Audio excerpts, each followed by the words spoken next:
Hey, good morning, everyone. It's Edna Keep here live with Free Coaching Friday. And today we're going to talk about a very interesting topic, something that everybody, hopefully everybody on here will eventually have to deal with if you're not dealing with it now. And that is, I have an apartment building under contract. Now what? I always tell my students, you know what? The first step's getting something under contract. Yeah, you got to learn about it, but you're not officially considered as taking action until you at least have an apartment building under contract, because that's where the rubber hits the road. That's where it gets real, baby. So I've got notes here today because this is really, really important, and I want to make sure that that you cover off everything. So once you get an apartment building under contract, there's so many things that you need to do. There's going to be a checklist written up in the notes after, if it's easier for you to read it. But I'm going to cover it off anyway. So. One of the things you want to do right away is a title search. Make sure that you're actually buying a building from somebody who has title to it, that they can actually sell it to you. We always get the lawyer to do that because there's things that you need to know, and they just do a really good job of it. That's part of your closing costs. You're going to pay your lawyer for it anyway. Let them do it. Okay, so you want to make sure that, like I said, that the actual owner, and sometimes it's a numbered company, so you have to figure out that too, but your lawyer can do that for you as well. You are going to want to ask for history of rent rolls. So we start with the most recent, so the month that they've got the total on right now. But you also want a 12-month rolling history, because you want to be able to see what kind of flow is happening. Like, do we have the same tenants long term? Do we see a lot of move in, move out, move in, move out, move in, move out? If they're moving in and moving out constantly, there's got to be a reason for that. So there's more than one reason you're looking at that rent roll. You also want to, on that rent roll, it should include the suite number, the type of suite, meaning is it a 2-bedroom, is it a 1-bedroom, is it a condo, that sort of thing. Tenant information, their name, current rent rate, so what they're actually paying for rent. And sometimes there's differentiations, like they might be paying $800 for rent and $50 for parking. So make note of that too. Have the seller certify and date the rent roll 1 month before closing. So say if you're starting out and you've given yourself 3 months to close, you might get a rent roll now, but you also want that rent roll certified. And your mortgage broker is going to help you with that too, because your mortgage broker is going to ask you to get a signed copy of that rent roll. That happens all the time. What else do we need? You want to know that the leases are in good standing and not outdated, not past, because sometimes people move out before their date is up and that unit's actually vacant. You want to know the gross rental income per year, and you want to know what is laundry income, what's parking income, and any other income that might be coming in, like late rents and pet fees and different stuff like that.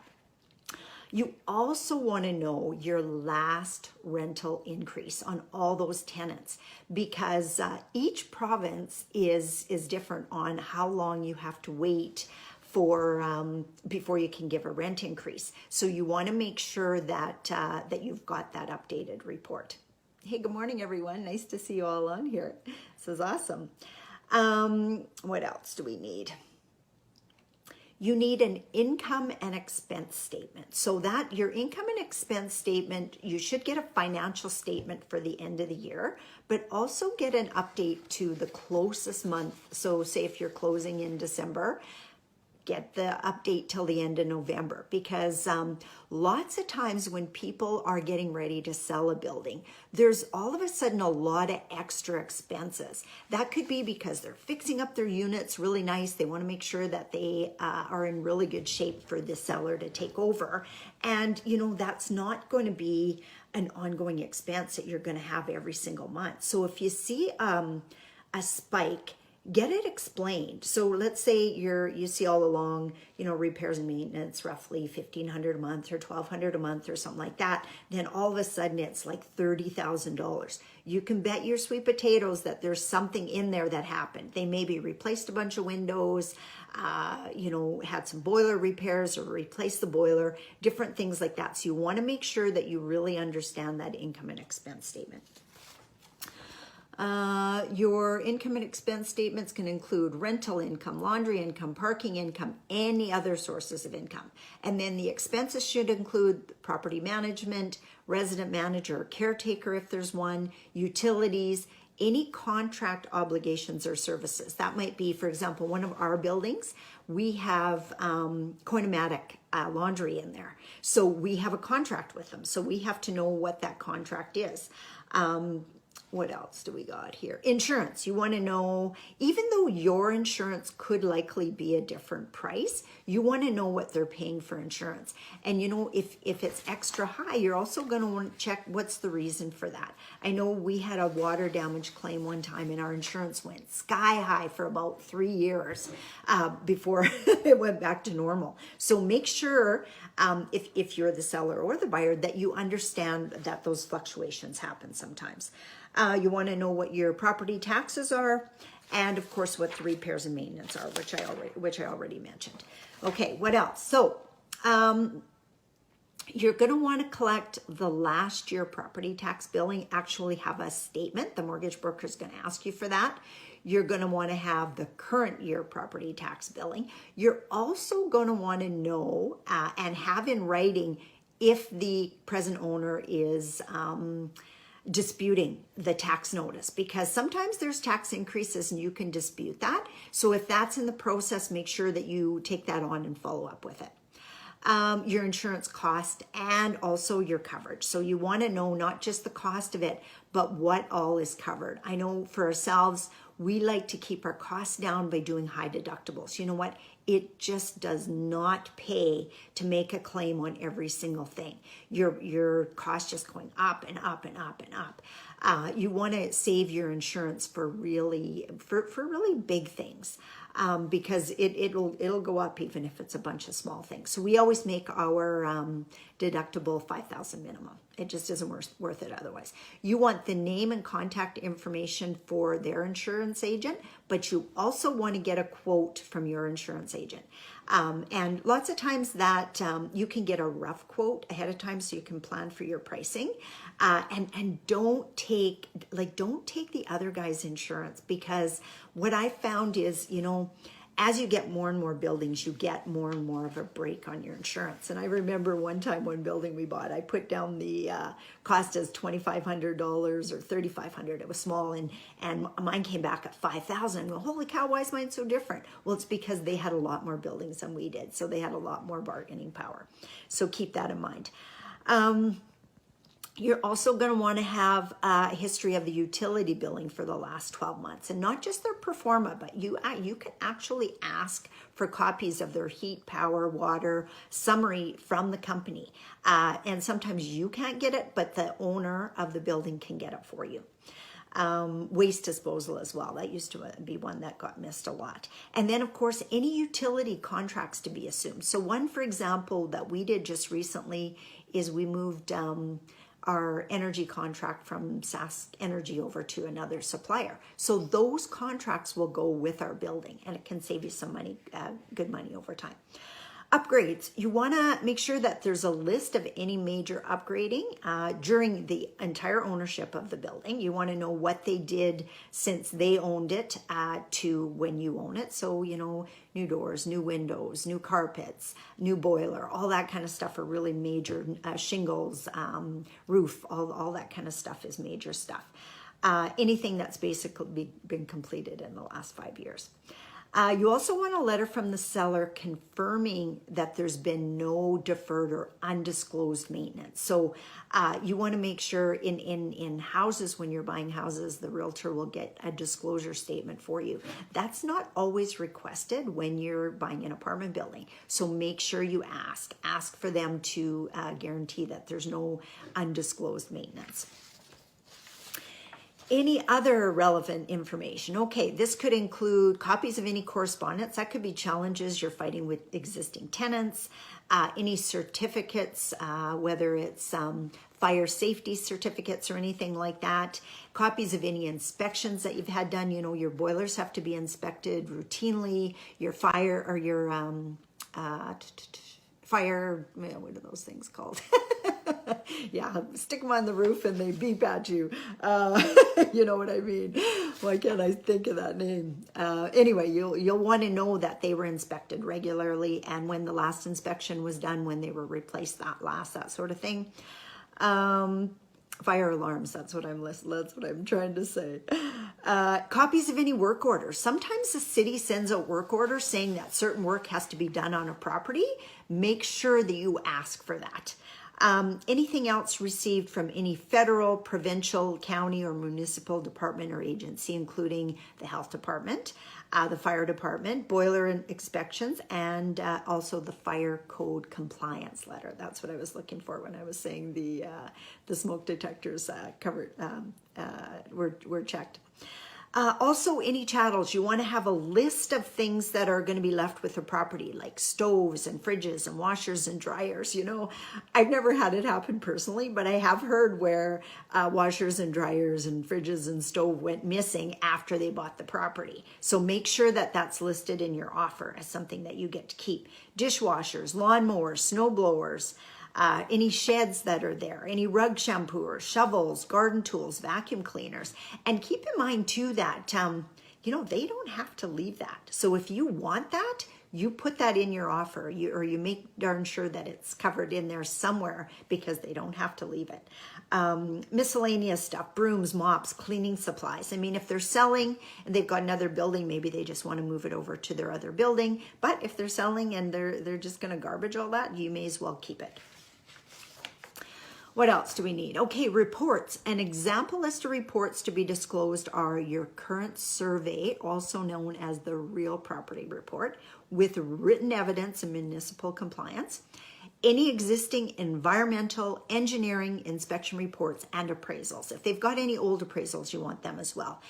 You can share that with your new appraisal. Make sure that things are covered, that they appraise it the same way that the last ones did.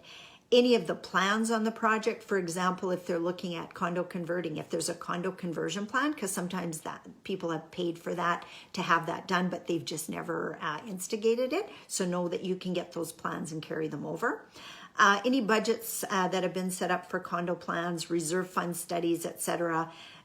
You can get access to all of that. And you know what? You have to ask, because sometimes people don't even remember. You know, we own a building in Manitoba, and when we bought it, it had been condo converted. So we make sure that we let any potential buyer know that it's been condo converted already, because that's an added value there, because it does cost money to do that. Searches. Obtain a letter of authorization from the seller authorizing you, your lawyer, engineer, and inspector to perform any and all of the relevant searches. Adequate insurance, occupancy certificate. That's especially for new buildings. You need to make sure that you've got an occupancy certificate. Electrical branch certificate, fire department search, environmental and hazardous searches, building inspection reports, boiler search, confirmation of permits approved for the property as developed, including number of units. I've seen many times where people have put in basement suites, but they have no work permit for having done that. So make sure, and then it's come back to bite us actually. We buy a property, all the reports say it's a single family home, but the guy sold it to us as a duplex because he did all the work. And then because there was no permit, we had to go back and pay for that kind of stuff. So be very careful on that. Safe housing searches. You want to make sure that that your house is not in some war zone or danger zone. And then any Health Act searches. So one thing that could be is if it's ever been a drug house, they have to disclose that. So make sure you look for stuff like that. So I want you to remember, Having the piece of paper in your hands is not enough. You do have to analyze your deal. The seller can tell you anything they want to. You need actual proof. So make sure you do that. Analyze those deals. The list we've reviewed is not exhaustive. Like sometimes there's just other stuff that comes up, or we find all the time a new building has different issues than we've ever dealt with prior. So and sometimes it's just changes in government. It's never been requested before. We've never been asked for it before. That happened the first time we ever had an environmental study that we had to have done. The very first apartment building we ever bought, we had to have a phase 2 environmental, which is really quite expensive. Now the phase 1 had indicated that there were old issues underneath the building, and the phase 2 was able to show us that it hadn't moved since it had been reported 20 years before or something like that. So those are some things that you need to know for your apartment building. So being thorough when reviewing the difference will make the difference between generating cash flow or not. So just be really careful with that. You can't go by what everybody else says. You have to do your due diligence, even if it's your best friend selling to you. So make sure you do all those things. And like I said, there's going to be notes in the email that comes out later today or tomorrow, so you can print it off and save it for yourself, because it's really, really good stuff to know. Hey, let's see. Good morning, Walter. Good morning, TJ. Good morning, Jill. Good morning, Chrissy. Good morning, Rob, John, Jerry. Nice to see you guys on. Good morning, Jilly. Tanisha, I hope I said that right, eh? And good morning, Ivan. Haven't seen you for a while. Rob says, hi, and I have an option to buy an apartment building in Tabor, Alberta with a vendor take back. Any thoughts on the southern Alberta market? Rob, not right off the top of my head, but you should come on the Tuesday night call, because there's a couple people from Alberta there. And also, I believe that Rain, I'm not sure if you're a Rain member, but Rain has put out their top 10 towns in Alberta, and you'll want to read that or see what that has to say. But come on the call on Tuesday, because like I said, there's quite a few Alberta people on there that would probably be able to point that out to you. Rob says, thanks for the content. I'm more of a big picture thinker, so it takes work for me to think on this level of detail. You know what, Rob? I can absolutely relate. Like, how many times do you see me on here and I can just rattle it off and I just talk off the cuff because it's stuff I know? But these kind of details bypass me. It's why I pay good money for my lawyer, because a lot of this kind of stuff, if it wasn't for the lawyer, honestly, I just wouldn't do. So use your team members too. This does not mean because I give you this list that you have to do it. Use your team members to do it. Your managing partner or your operations manager. I've got an operations manager, so now he'll handle a lot of this kind of stuff for me that the lawyer doesn't do. A lot of stuff going forward, because I just hired my operations manager in September. A lot of this stuff going forward is going to end up on his desk, because he is very detail oriented. When you're hiring people, you want to make sure that their strengths are different than yours. So be careful with that. And it's really good to know yourself, that you're not a detail person. Some people are, and it's just ingrained to us. Some of us aren't. And you know what? It's strengths both ways. So it doesn't make one person right or one person wrong.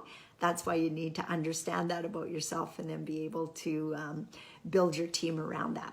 So for any of you that don't know what I'm talking about, whether you're with your power team and you want to buy apartment buildings and you haven't delved into it, reach out to me. Let's have a strategy call. There's a lot of people out there right now want to make some new goals and plans for 2019. And I'm available up till December 26th. If you want to book a strategy call with me, you just reach out to me, post it in here. I think I've got that link in many different things. I think it's even in every email that goes out. And let's get you started. My course is a really reasonable price, and there's a lot of knowledge in there. Every student that goes through it says, wow, I can't believe how much information is in that course. And a huge bonus that I'm not sure all of you are aware is I do group coaching on that stuff every Tuesday night. We get together for about an hour and a half, and I will kick your butt if your butt needs kicking. If you're not doing anything, if you're not showing up, I will text you. I'll get after you, because you know what? I don't want you buying my course and just to buy it. I really, really want you to use it. I want you to use it, get the knowledge out of it, and buy some buildings, because I know it's made a tremendous difference in our lives. And I just want to share that with everyone. So anyway, have a really, really good weekend. I know we are. We got a Christmas concert. My granddaughter's Christmas concerts tonight, band concert, and then one of our neighbors is having a party. So, and then of course I got to take my kids Christmas shopping Saturday or Sunday. So we'll have lots of fun. So have a really good weekend, and we'll talk to you on Monday for Mindset Monday. Bye for now.